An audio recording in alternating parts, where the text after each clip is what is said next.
Hey, welcome back, music fans. This is West Coast Paul on location from San Diego, California, here on Stylin' Radio, bringing you pure adrenaline.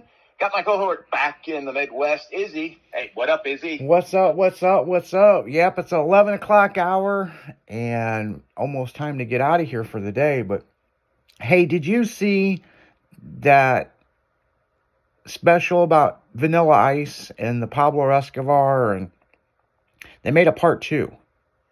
I did not. What did I miss? Yeah, that actually come out just a few days ago, and it talked about the race boats and him riding motocross and stuff. I mean, you guys really need to check it out.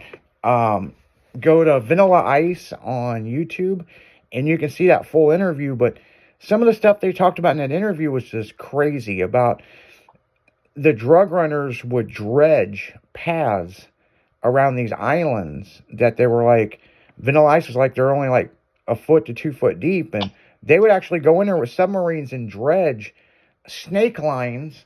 So when the Coast Guard was chasing the drug runner boats, they would get stuck and they would go through. And it's like such an amazing story to me. And it's just like, wow. And that's how the whole Midnight Express thing come about, that the boats, and he named off boat owners and all kinds of shit and boat builders. I was like, my God. So yeah. What was that? Vanilla Ice? What was pub you saying? Yeah, because see, I've been just spending too much time on the beach and chilling it.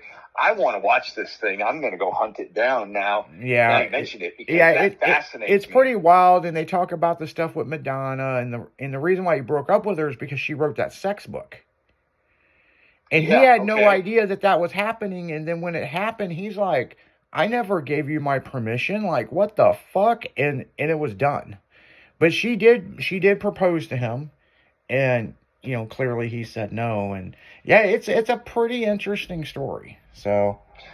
Well, yeah, because, I know a little bit of the backdrop where he did an interview on People Magazine, at some point where he talked about he knew Escobar. He just, they were businessmen and he wasn't tied to them in things. But, yeah, he had hung out with them and did a lot of stuff. Yeah, and he really didn't know what was all going on. I mean, he just, these guys were, 1 minute that they're building, these race boats with junkyard engines and stuff. And then he said within like 2 years, like $1 million Rolls Royce engines and all this other stuff. And he's like, damn, I mean, business must be good. I mean, and he even says, I didn't know what was going on until afterwards, what was exactly going on. You know what I'm saying?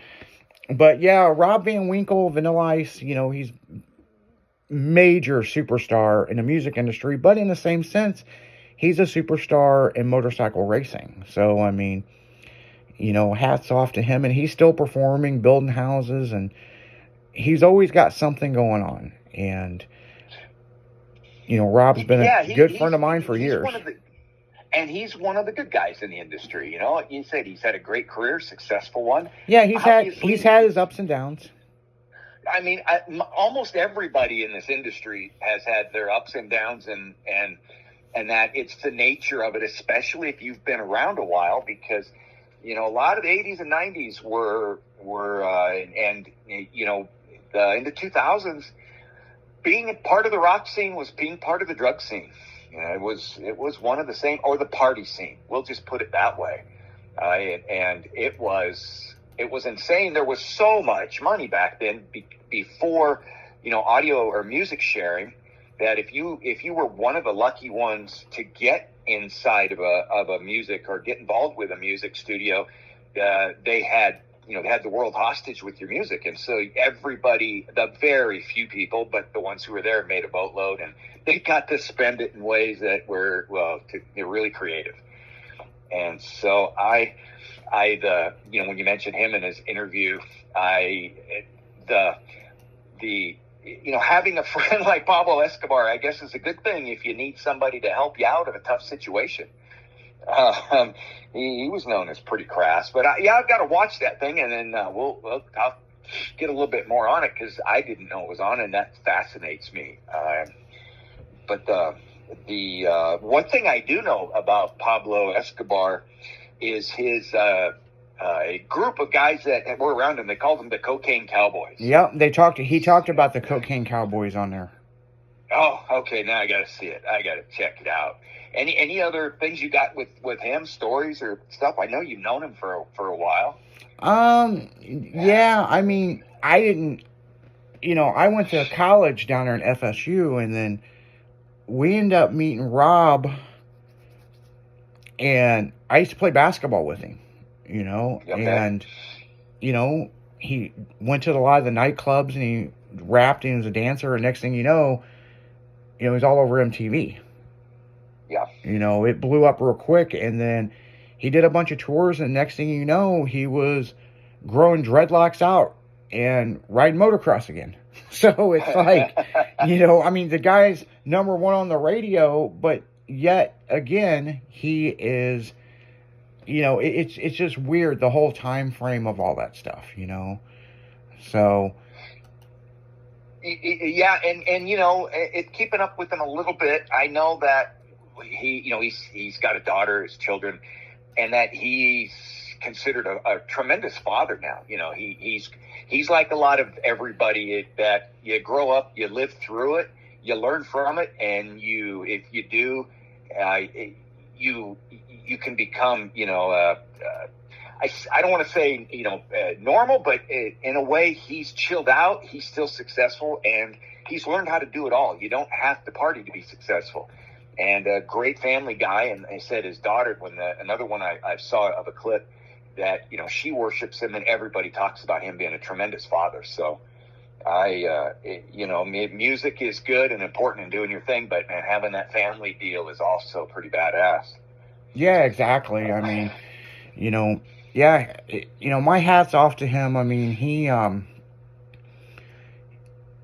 does what he's got to do, and there's been several different things that, me and him's worked on, you know what I'm saying? And I mean, hell, one of the things at the gathering of the Juggalos, and I've told this story before on the radio. The first gathering I did, Rob was there, and he asked me, you got your merchandising stuff set up? And I'm like, because we didn't know what the boundaries were the first year, but they wanted us to sign autographs, but are we signing in their, because they have an autographing thing in a schedule.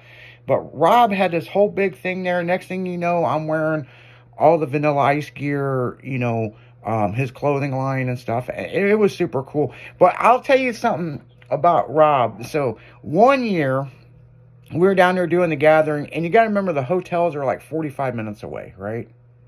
Yeah. So we had an issue with the hotel manager over the bill. Now, we're not paying the bill. Psychopathic Records pays the bill, but this guy's being an asshole. Rob's show was like late at night, so like 4 a.m. We had just got back about 3:30 in the morning, but right about 4, we were still up, and they wouldn't let him in his room. And Rob kicked the fucking front door into his room. He goes, "I want to fucking go to sleep." And so, yeah, the management was down there dealing with the asshole management of the hotel. But me and him, every now and then we laugh about that story. He's like, all I want to do is go to sleep. That's all I want to do is go to sleep. And he's like, you're telling me I can't go to my room because of a bill that has nothing to do with me. And yeah, it's just, unfortunately that's what it is. And, but yeah, but on another note, boy, that was some breaking news and story that we did on the afternoon show with Summer. I mean, the numbers had come in a little while ago of how many listeners there was, and damn, it about broke the internet. Yeah. Well, and she's popular, and I don't know if we can ever, at some point get her on this show. It'd be nice. I know she's running around a lot and trying to get her, another title sponsor or somebody else to help her out in there. But it's crazy how many people I knew about when I came in today listened in, and I'm like, damn. Yeah. Yeah, and it was cool to have Summer on the show. Even Jimmy, my co-host, he was surprised because Monday we had talked about it. Then literally today he looks up and there's her and her husband walking in the studio. Yeah. So it's like, we get shit done over here at Styling Radio, man. We don't mess around. We know a few people, but yeah, it was great, having her in. Her and her husband are great people. She does work with Girly Girl, and it's such a shocker that NHRA can sit there and say, well, you can race, but you cannot have OnlyFans on your car. And if you don't remove it immediately, we're gonna fine you $10,000 a week. I mean, yeah, a week, and a week, and take your license, and blah blah blah. And I'm like, you gotta be, man, that kidding me. I don't know. Again, I'm gonna get all worked up by it, and Yeah. I don't want to. I want to hope there's some positives that come out of this somehow. I really do. Maybe there's somebody else, interview-wise, we can bring on then from NHRA that might have a little, not from them, but a driver or somebody. And as of right now, it's 11 o'clock here in the Midwest, and NHRA is still not put out a press release. Correct. They've actually removed posts off their social media. There was 2 funny cars, and they were like, which one do you think is going to win? And so many people were in the comments throwing a fit about this situation. They just kept deleting it, and they just deleted the whole post, and they haven't posted up anything. And that's crazy that NHRA, I mean, they're over there probably thinking, well, what are we going to say? So was it that OnlyFans wouldn't buy a title sponsorship? What was the story? There's always, like I said on the afternoon show, there's her side, his side, and the truth. But the truth of the matter is, did what you did, and you said that she can't run OnlyFans on her car, which is a corporate sponsor, or you're going to fine her. Yeah, and like you said, there's always, the three sides, the left, the right, and the middle. And the problem is the NHRA right now, hers is the only truth because they haven't said a word. I don't know if they've got, a team of lawyers trying to write something up or if for all we know, OnlyFans in the background has contacted NHRA and is trying to understand what's up. Because, they have a bunch of lawyers too. So yeah, and the big thing is she's got till this Friday to get another sponsor or she's going to lose her program, racing that dragster. So. Unless NHRA gives up and says, hey, go ahead. And that's a possibility too. Yeah, so maybe having her on the show will raise enough awareness and be like, hey, it is what it is. But on that note, guys, we're getting right back into the music. This is Pure Adrenaline on Styling Radio. West Coast Paul out.